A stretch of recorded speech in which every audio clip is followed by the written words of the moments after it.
زمین کے سینے پر ایک سلوٹ بھی باقی نہیں رہی تھی۔ دریا اور پہاڑ، کھائی اور ٹیلے، سمندر اور جنگل، غرض دھرتی کا ہر نشیب مٹ چکا اور ہر فراز ختم ہو چکا تھا۔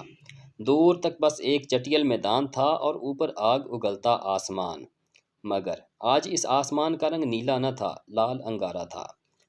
یہ لالی سورج کی دہکتی آگ کی بجائے جہنم کے ان بھڑکتے شعلوں کا ایک اثر تھی، جو کسی اژدہے کی مانند منہ کھولے وقفے وقفے سے آسمان کی طرف لپکتے اور سورج کو اپنی گرفت میں لینے کی کوشش کرتے۔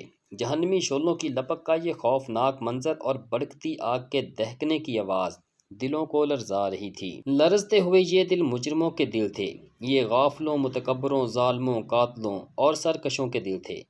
یہ زمین کے فرعونوں اور جباروں کے دل تھے، یہ اپنے دور کے خداؤں اور زمانے کے ناخداؤں کے دل تھے۔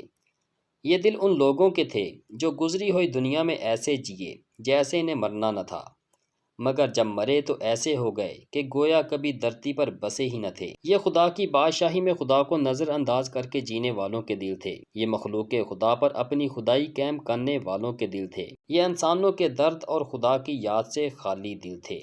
آج وہ دن شروع ہو گیا جب ان غافل دلوں کو جہنم کے بھڑکتے شعلوں اور ختم نہ ہونے والے عذابوں کی غذا بن جانا تھا۔ وہ عذاب جو اپنی بھوک مٹانے کے لیے پتھروں اور ان پتھر دلوں کے منتظر تھے۔ آج ان عذابوں کا یوم العید تھا کہ ان کی ازلی بھوک مٹنے والی تھی۔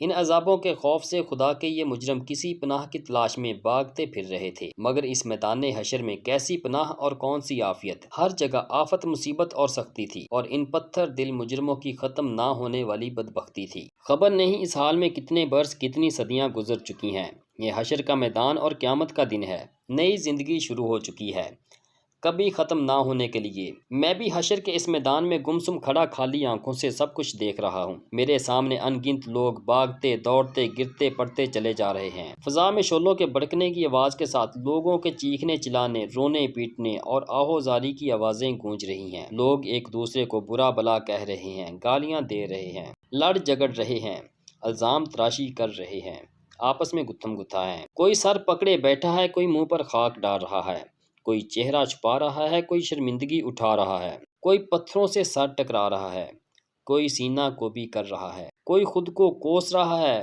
کوئی اپنے ماں باپ، بیوی، بچوں، دوستوں اور لیڈروں کو اپنی اس تباہی کا ذمہ دار ٹھہرا کر ان پر برس رہا ہے۔ ان سب کا مسئلہ ایک ہی ہے، قیامت کا دن آ گیا ہے اور ان کے پاس اس دن کی کوئی تیاری نہیں۔ اب یہ کسی دوسرے کو الزام دیں یا خود کو برا بھلا کہیں، ماتم کریں یا صبر کا دامن تھامیں، اب کچھ نہیں بدل سکتا۔